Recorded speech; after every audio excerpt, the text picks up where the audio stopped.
point-for-point part of the Condor Trail. I had one bucket left in this section on Nacimiento Road that I break it up into. And you're going through like the Civil Keith and then the Ventana Wilderness, so southern Big Sur. Following up, spent 2 nights in this section, my last night at this named Cone Peak camp after I got my bucket further down the trail. I did get rain that next morning coming out on San Simeon, but I was prepared for it, and it was like a lot better on the road. Probably made the traffic a little bit lower too, because no one's doing their scenic drive in the rain. But it kind of cleared up, and you do get to see all the elephant seals, which is really nice. They're not just on the beach. They're under. If you walk on the highway, they're actually like in the creek underneath the bridge, like looking up at you with those big black eyes. A little spooky. And they're like way up the creek too, and it was nice seeing all of that. Hiking here, the rain was coming and going, and I got like one good spot where I was like, all right, the rain's gone. Took my rain gear off.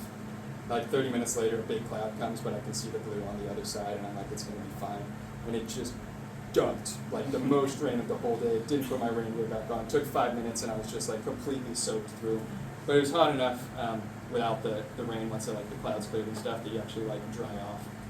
Like Hawaii out there, very humid, very green, very turquoise water. This is San Corpoforo Beach, southern part of Big Sur, and where you head back into the forest on the Condor Trail.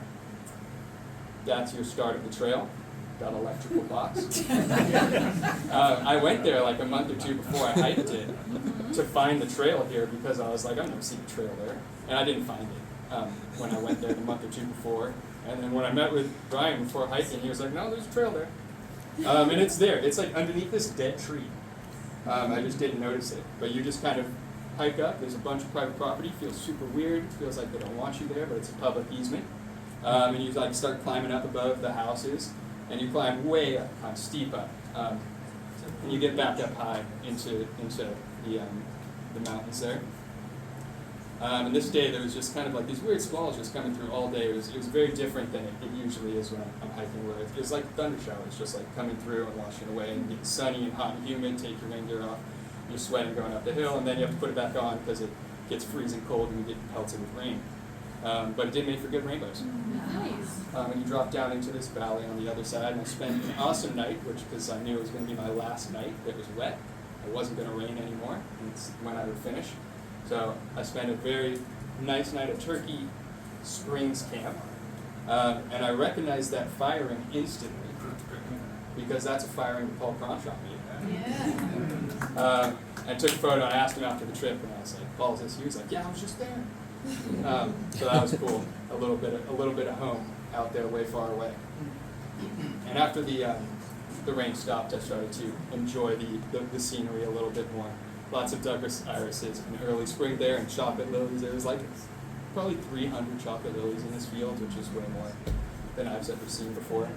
But due to all the rain, we still had like really high river crossings, high creek crossings. That's Salmon Creek Falls. You can just drive to that. It's right on Highway 1. And hop off the road there.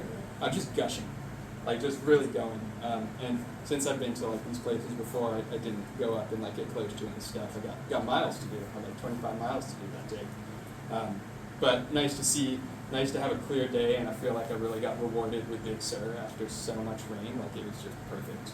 Like perfect views every day, blue, epic sunsets, and really like there's no issues for this whole southern section. Very nice, very green.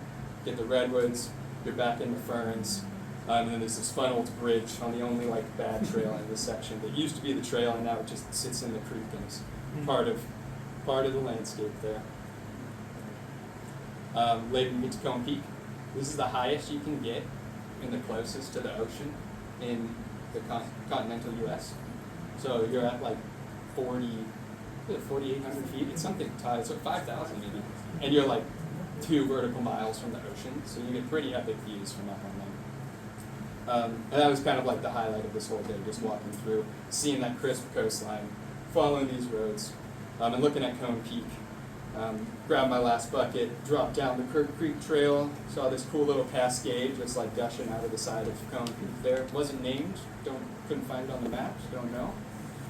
This whole area burned in the Dolan Fire in 2020, which burned a lot of the central Big Sur area. And I'm happy I came through after they cut these trees out, because some of these were like proper 6-foot diameter redwoods. There's like 50 of them through the trail.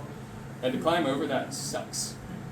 It's really slow going. And someone had gone through and cut all of them out already. And later that day, I got to the Center Flat Camp, and there was an SCA crew camped out there. And I was like, oh my God, you guys are so great. Like, you cut all those trees out. Like, that's incredible. And they just took full credit for it. And they're like, that was us. We did that.